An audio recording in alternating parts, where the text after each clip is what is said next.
Hello guys, welcome to my YouTube channel. आज हम आपको बताएंगे कि पीएफ में एक काफ़ी इम्पोर्टेंट अपडेट आया है। ये अपडेट सारे ही जो एम्प्लॉयर है, इस्टेब्लिशमेंट है और जो पीएफ के कंसल्ट हैं उनके लिए बहुत ही ज़रूरी है। ये बहुत ही इम्पोर्टेंट अपडेट है, इसके बगैर आप यूएन जनरेट नहीं कर पाओगे। ये अपडेट चेक करने के लिए आपको अपने इस्टेब्लिशमेंट आईडी और पासवर्ड से यूनिफाइड पोर्टल पे लॉगिन कर लेना है।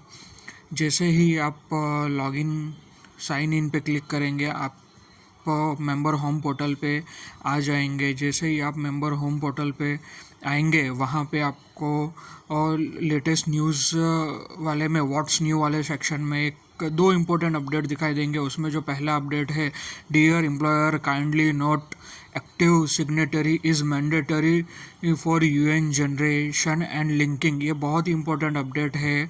अगर आपका डीएसी या आपके वहाँ पे ई साइन एक्टिव नहीं है तो आज के बाद आप यूएन जनरेट नहीं कर पाएंगे, और जो पुराना यूएन के साथ आपकी कंपनी में कोई ज्वाइन करता है उसका यूएन भी आप अपने एस्टेब्लिशमेंट में लिंक नहीं कर पाएंगे।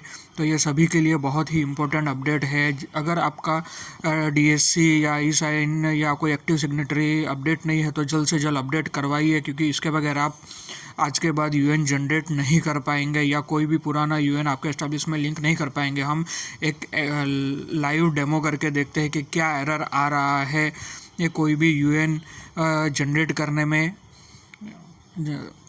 और लिंक करने में। इसके लिए हम न्यू मेंबर ऐड वाले सेक्शन में चले जाएंगे। जैसे हम यूएन ऐड करते हैं हमारे करंट एस्टैब्लिशमेंट में, यहाँ पे हम एक एग्जांपल के थ्रू समझेंगे कि यहाँ पे हम एक डेमो ले लेते हैं जिसमें हम एक कैंडिडेट का नाम डालेंगे, उसका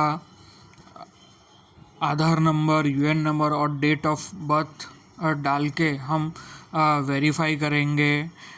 आप देखोगे कि जैसे ही हम इसको यहाँ न्यू यूएन जैसे ही हम हमारे एस्टेब्लिशमेंट में ऐड करने जा रहे हैं तो हमको एक एरर आएगा, जो अभी हम आपके समझेंगे। यहाँ पे आपको डेट ऑफ बर्थ डाल देनी है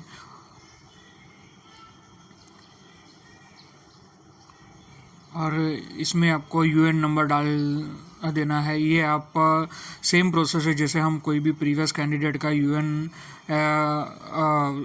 नंबर है और हमारी करंट एस्टेब्लिशमेंट में ऐड करते हैं, वो सेम प्रोसेस है ये। जैसे ही हम वेरीफाई पे क्लिक करेंगे तो मेंबर्स की ज्वाइनिंग की डिटेल वेरीफाई होने के बाद ज्वाइनिंग का फॉर्म ओपन हो जाएगा। यहाँ पे हम डमी डेट ऑफ ज्वाइनिंग डालेंगे, डिक्लेरेशन को सिलेक्ट करेंगे और सेव पे क्लिक करेंगे। जैसे ही हम सेव पे क्लिक करेंगे तो हमें पूछेगा are you sure you want to join, तो हमें ओके कर देना है। उसके बाद आप देखोगे कि एक एरर जनरेट होगा। ये देख सकते हो कि active signatory is mandatory to UAN generation and linking. तो ये देख सकते हो कि इस एस्टेब्लिशमेंट में कोई भी ई साइन या डीएससी एक्टिव नहीं है, इसके वजह से ये एरर आ रहा है। आप देख सकते हो कि आप कोई भी नया यूएन भी जनरेट नहीं कर पाएंगे या पुराना जो यूएन है उसको अपने एस्टेब्लिशमेंट में लिंक भी नहीं कर पाएंगे। सेम एरर नीचे भी पॉपअप हो रहा है, active signatory is mandatory for UAN generation and UN linking. तो इसलिए सभी से रिक्वेस्ट है या अनुरोध है कि आप जल्द से जल्द अपना डीएससी अगर आपका एक्टिव नहीं है तो उससे एक्टिव करवाइए। आप डीएससी नहीं तो आप ई साइन भी ये अपने एस्टेब्लिशमेंट में एक्टिव कर सकते हो, नहीं तो आपको कंप्लाइंस में इशू आ सकता है। सपोज़ किसी ने आपके एस्टेब्लिशमेंट में ज्वाइन कर लिया है और आपको उसका पीएफ डिडक्ट करना है, बट आपके वहाँ पे एक्टिव डीएससी अवेलेबल नहीं है, एक्टिव ई साइन अवेलेबल नहीं है, तो आप उस मेंबर का पीएफ डिडक्ट नहीं कर पाओगे। उसके लिए मैंडेटरी है कि आप सबसे पहले आपका डीएससी और ई साइन एक्टिवेट करवाइए। Thank you so much guys. Like करिए, शेयर करिए और सब्सक्राइब